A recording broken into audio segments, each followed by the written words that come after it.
I think that you and Mr. Desai in particular talked about and demonstrated this symbiosis between technology and services these days.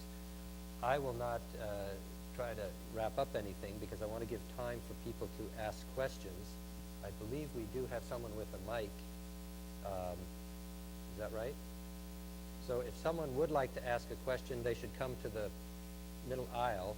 And if you could identify yourself, your affiliation, and whether you're directing a question to any of the particular members of the panel. Anybody wish to ask a question of the panel? Yes, John. Where's our microphone?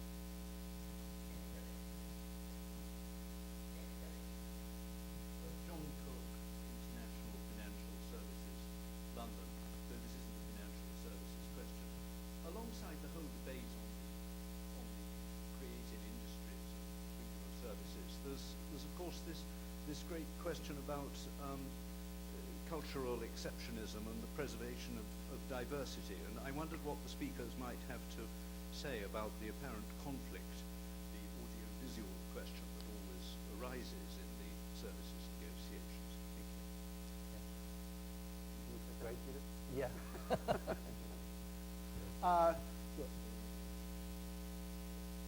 Let me come back to the example that I raised about Slumdog Millionaire.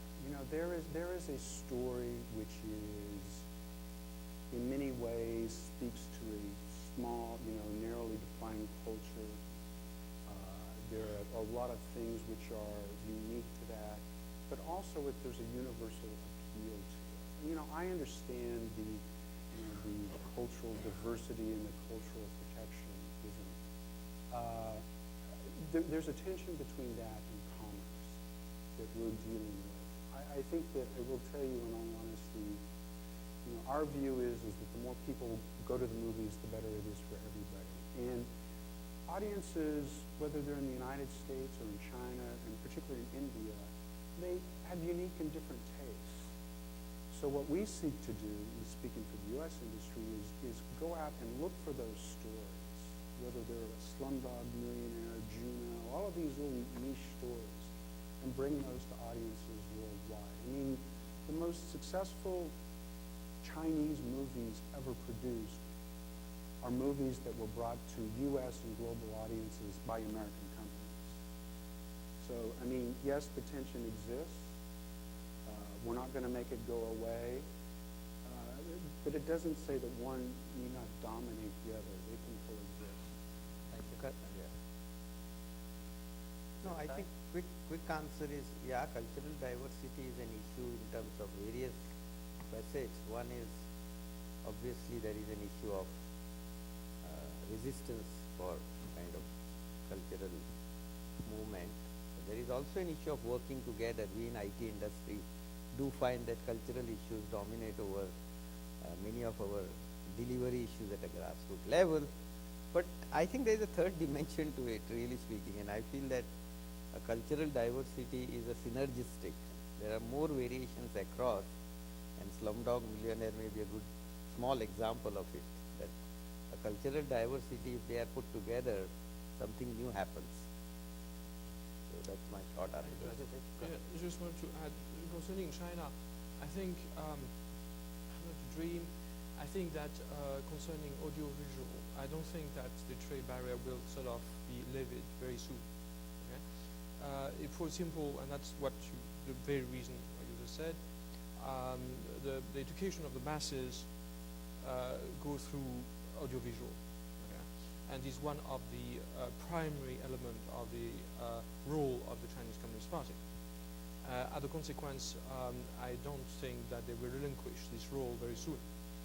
What they want to do in the country, which is, I think, quite wise, is to retain a certain amount of time when the Chinese sort of audiovisual industry becomes strong enough to be able to compete against the West.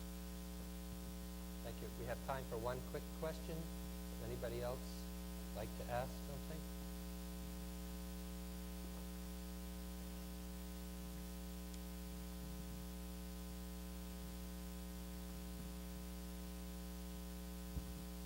Good afternoon. My name is Matthew Reisman. I'm from the United States International Trade Commission.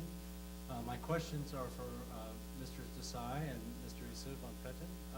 I'm wondering if you could comment on the extent to which human capital might be, in addition to an opportunity for growth, a constraint on the growth of high-end services in India and China. We know both countries have very large populations, but questions have also been raised about the quality of higher education in those countries. I'd appreciate your comments.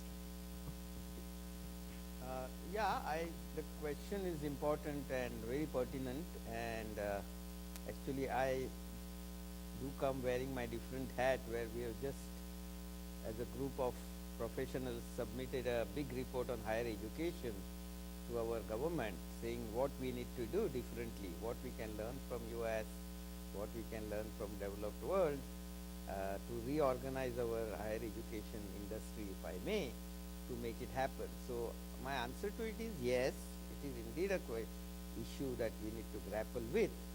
However, having said that, I must give you some data and statistics that just 6 years ago, we were just producing 150,000 engineers. Last year, we admitted 600 or 650,000 people, student, I mean, for engineering. So we have just grown 4 or 5 times. So I think this is a challenge. We have understand, and we are very clearly realizing this as a next boundary that we need to conquer, if you may, and government also realizes, and particularly in India, there is a new government, after election, the new minister who has come is very forward looking, and there are a lot of changes happening in India in higher education. So look forward to those changes and our addressing those issues.